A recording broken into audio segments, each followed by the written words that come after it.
अस्सलामुअलैकुम, welcome to my kitchen. आज आपके साथ मैं चिकन बोनलेस हांडी की इजी और क्विक रेसिपी शेयर करूंगी जो कि झटपट बन जाती है। फर्स्ट स्टेप की तरफ आते हैं। यहाँ पे मैंने 500 ग्राम चिकन बोनलेस लिया। उसमें 1 टीस्पून नमक, 1 टीस्पून मिर्च, 1 टीस्पून धनिया पाउडर, 1 टीस्पून गरम मसाला पाउडर, 1 टीस्पून ज़ीरा पाउडर और हाफ़ टी स्पून हल्दी और 3 टेबलस्पून योगर्ट। योगर्ट थिक हो तो ज़्यादा बेस्ट है। इसे अच्छे से मैरिनेट करके 1 घंटे के लिए रख देंगे। चिकन बोनलेस हांडी आप जब भी बनाएं तो मैरिनेशन चिकन की कर लें तो ये बहुत ही मज़े का बनता है। सेकंड स्टेप की तरफ आते हैं। यहाँ पे मैंने कढ़ाई में 50 ग्राम बटर लिया है और उसमें चिकन शामिल कर देंगे। चिकन को यहाँ पे 1 से 1.5 घंटा गुजर चुका था। चिकन को इतने अच्छे से हमने फ्राई करना है कि चिकन 90% तक कुक हो जाए, इसका तमाम पानी खुश्क हो जाए और चिकन की जो स्मेल होती है वो भी ख़त्म हो जाए। मीडियम टू लो फ्लेम पे हम इसको कुक करेंगे। जब तक चिकन कुक हो रहा है हम बाकी चीज़ें रेडी कर लेते हैं। यहाँ पे मैंने हाफ़ कप दही और हाफ़ कप क्रीम ली है और इसे अच्छे से मिक्स करके रख लेंगे। 2 टमाटर और 5 से 6 हरी मिर्चें लेकर उनकी एक फ़ाइन सी पेस्ट बना लेंगे। यहाँ पे हमारा चिकन बहुत अच्छे से फ्राई हो चुका है। अब मैं इसे निकाल लूँगी। आप देख रहे हैं कि मसाला भी चिकन की बोटियों के ऊपर लगा हुआ है। उसी कढ़ाई में 2 मीडियम साइज़ के प्याज शामिल करेंगे। 5 से 6 टेबलस्पून ऑयल शामिल करेंगे और प्याज को हल्का सा फ्राई कर लेंगे।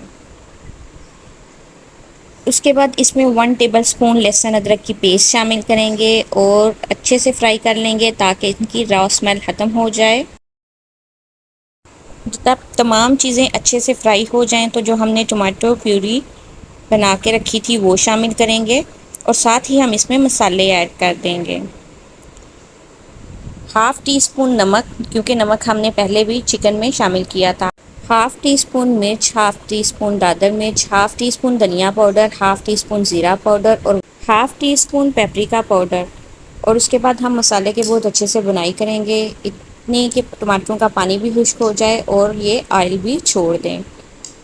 टमाटर का पानी बहुत अच्छे से खुश्क हो चुका है। हम मज़ीद इसकी 1 से 2 मिनट बुनाई करेंगे। फिर इसमें हमने जो दही और क्रीम का मिक्सचर बना के रखा था वो शामिल करेंगे और इसे मिक्स कर लेंगे।